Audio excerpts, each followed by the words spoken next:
Nagkasa ng operasyon ng mga otoridad para hanapin sa iba't ibang lugar sa bansa si Senador Ronald Bato de la Rosa. Sa Pampanga, natunto ng isa sa mga posibleng hideout ni de la Rosa ang bahay ng tiyuhin ni Senator Robin Padilla. Narito ang agenda report ni Micah Razon, live nag-uulat mula sa Angeles City. Micah, ano ang nangyari sa raid? Corina, tuluyan na ngang inumpisahan ng PNP-CIDG kasama ang NBI ang kanilang paghahanap kay Senator Ronald Bato de la Rosa.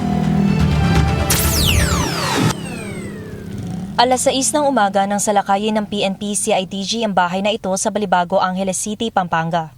Isa ito sa mga property na pinaghihinalaang pinagtaguan ni Senator Ronald Bato de la Rosa. Nandito po kanina, dumating ng 6 o'clock yung kapulisan, CIDG at NBI para po, tinanong ko po sila kung bakit po nandito po sila. Sabi nila, hinahanap lang po nila si Senator Bato. Ayon sa ilang informante ng Bilyonaryo News Channel, pagmamay-ari ni Virgilio Lakay Carino ang naturang bahay. Si Carino ang tiyuhin ni Senator Robin Padilla na siya ring nagmamay-ari ng sasakyang ginamit ni De la Rosa para umeskapo sa Senado madaling araw noong May 14. Kinumpirma ng tenant na naninirahan dito na pagmamay-ari ni Carino ang property. Pero bihira raw itong pumunta sa lugar. Yes, pinapasok ko sila. Wala. Inopen ko sa kanila. Wala namang tinatago. Bigo ang CIDG na mahuli si Senator Bato. Pero magpapatuloy daw ang operasyon sa mga property na konektado kay De la Rosa at mga lugar na posibleng pagtaguan nito. Corina, ngayong araw nga ay naghalughog ang mga otoridad sa iba't ibang lugar sa bansa. Kabilang na dyan sa Metro Manila para tuluyang hanapin si De la Rosa. Wanted kasi sa ICC si De la Rosa dahil sa kanyang naging malaking parte sa war on drugs noong administrasyon ni Duterte.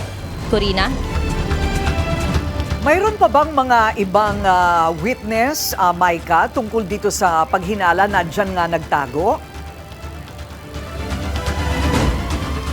Corina, nakausap natin kanina yung Purok leader at sa kanya mismo nanggaling ilang beses niya tinanggi na hindi niya nakita netong mga nakaraang araw si Virgilio doon sa lugar nila. At bukod pa doon sa nagrerenta ng tahanan ni Virgilio, hindi niya pa rin daw na-meet kahit kailan itong si Virgilio. Corina? Maraming salamat, Micah Razon, nag-uulat live mula sa Pampanga.